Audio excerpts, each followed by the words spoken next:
मतगणना के पूर्व खरगोन बड़वानी लोकसभा प्रत्याशी भाजपा श्री गजेंद्र सिंह पटेल व कांग्रेस प्रत्याशी श्री पोरलाल खरते संकट मोचन हनुमान मंदिर बड़वानी से गाँव पहुँचे, लिया जीत का आशीर्वाद। भाजपा प्रत्याशी श्री गजेंद्र सिंह पटेल सपत्नी पहुँचे मंदिर में की भगवान शिव की पूजा, लिया जीत का आशीर्वाद। सांसद श्री गजेंद्र सिंह पटेल ने कहा, कांग्रेस हार का ठीकरा राहुल गांधी के बजाय ईवीएम पे फोड़ेगी।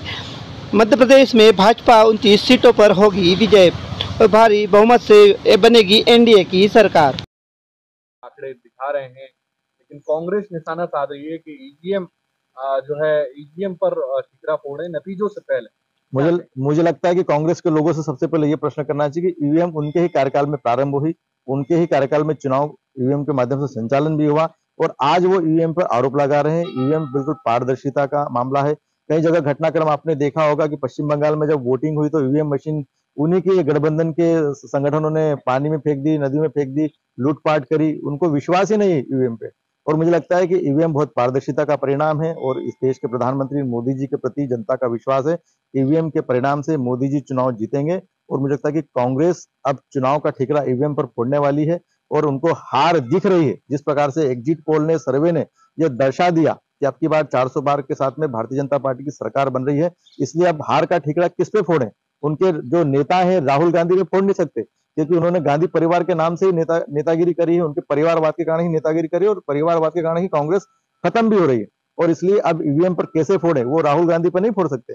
पूरा देश और दुनिया जानते हैं कि पप्पू के नेतृत्व में देश प्रगति नहीं कर सकता। देश के प्रधानमंत्री नरेंद्र मोदी जी के नेतृत्व में देश प्रगति कर सकता है और इसलिए ईवीएम पर झूठा आरोप लगाकर ये हार का ठीकरा ईवीएम पर फोड़ने वाले हैं और निश्चित तौर पर ये कांग्रेस के लोग कहीं न कहीं किसी कारण को ढूंढने का प्रयास कर रहे हैं। 29 की 29 जीत रहे हैं। निश्चित तौर पर मध्य प्रदेश की 29 सीट में से पिछली बार हम 28 सीट जीते थे, इस बार हम 29 की 29 सीट जीतेंगे देश के प्रधानमंत्री नरेंद्र मोदी जी के नेतृत्व में भारतीय जनता पार्टी के संकल्प पत्र के आधार पर।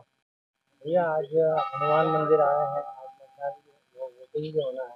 निश्चित तौर पर देश का सबसे बड़े लोकतंत्र का परिणाम आज के दिन आने वाला है। मतगणना 8 बजे प्रारंभ होने वाली है। आज का दिन कौन सा तो हनुमान जी का दिन है, मंगलवार का पवित्र दिन है। आज सुबह से ही मैं सब पत्नी सहित और भारतीय जनता पार्टी के हमारे मित्रगणों के साथ में मां नर्मदा जी के दर्शन करें, पूजा अर्चना करी। आज हनुमान जी का हमने दर्शन करके दिन प्रारंभ किया और भगवान से यही प्रार्थना करी है कि इस देश में या कहें या दुनिया में समाज के सब वर्गों को जोड़कर इस देश का और क्षेत्र का विकास किया जाता है और उसी के आधार पर देश के प्रधानमंत्री आदरणीय नरेंद्र मोदी जी पिछले 10 सालों से काम कर रहे हैं और इसलिए सबको संगठित करके देश विकसित बने और विकसित भारत का जो संकल्प है उसकी शुरुआत अभी 2024 में होने वाली, उसको लेकर ईश्वर से प्रार्थना करिए कि पुनः तीसरी बार पूर्ण बहुमत से अब की बार 400 पार के नारे के साथ में पूरे देश में भारतीय जनता पार्टी की सरकार बन रही है। प्रधानमंत्री आदरणीय नरेंद्र मोदी जी बन रहे हैं, उनके नेतृत्व में मुझे जनता का आशीर्वाद प्राप्त हो रहा है और पिछला रिकॉर्ड तोड़कर हम चुनाव जीतने वाले हैं।